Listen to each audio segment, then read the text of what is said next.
Now, I've been watching anime regularly since around 2013, and honestly, slice of life has just never really been my main thing.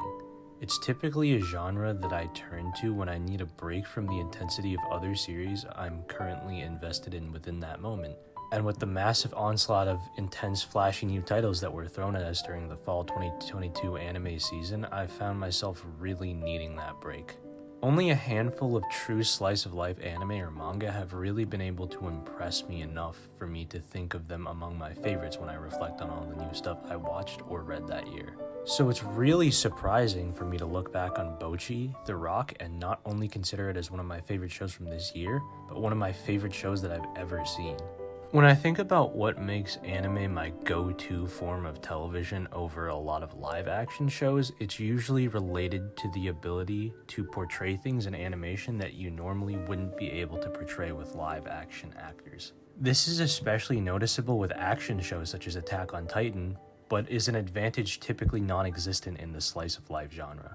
Bocchi is a show that pushes the limits of animation creativity in ways that I have never seen before.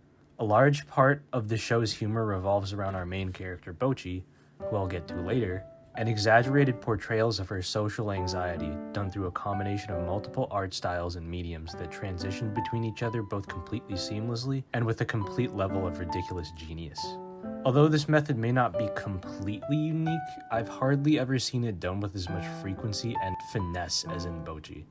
Where else am I literally going to see a character degenerate in art style simplicity until they turn into a 3D Blender rendering crashing into a pile of cubes? I can't think of any way to describe it other than pure unfiltered creativity.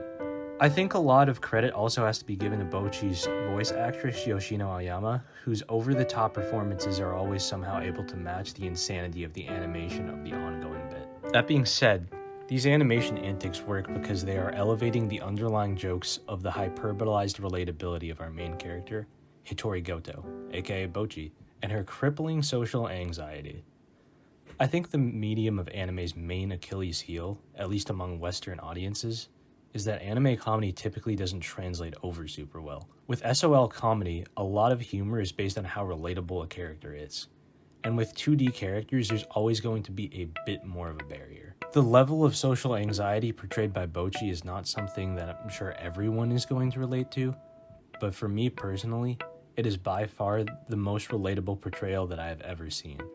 A lot of things that seem just to be normal, enjoyable parts of life and social interaction to most people, such as social media or going to the beach, is enough to send Bocchi into an animation-bending FOMO panic attack.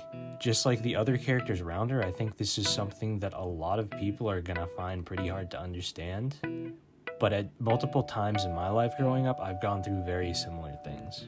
Bocchi as a character serves to represent one specific struggle on a level that very few other characters can achieve, shattering the barrier between 2D and audience in a way that very few shows are able to do. And seeing Bocchi slowly overcome this struggle leaves relevant viewers with a nice sense of hope as well. That level of reality is not only reflected through the character writing, but also through the music, as ultimately we are talking about a music show here. Now, I have to preface this with the fact that I've never been an avid creator or performer of music, but I've always found myself surrounded by musicians in some capacity, and listening to music, whether that be hip-hop, rock, indie, or whatever else, has always been a huge part of my life. Unlike most other musician-centric anime that I've seen, I would genuinely consider the members of Kisoku Band and other musicians within the Bocchiverse, such as the members of Sick Hack, to be really talented musicians. A lot of the performances and solos that are pulled off in the show did have me genuinely impressed, and I think in actuality it takes a lot of skill to be able to play like Bocchi. The full-length album that was released to complement the end of the first season made the top 10 of the iTunes charts upon release, and for good reason. The level of instrumentation and production showcased within these songs is not something that you hear every day, and certainly not something that you would expect from a slice-of-life anime.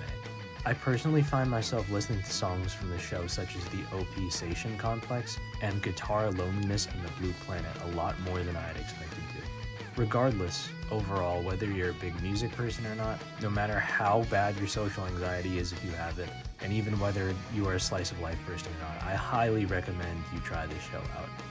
For me, this show has really broadened my horizons and helps me in keeping an open mind to trying out other shows I may not think I would like.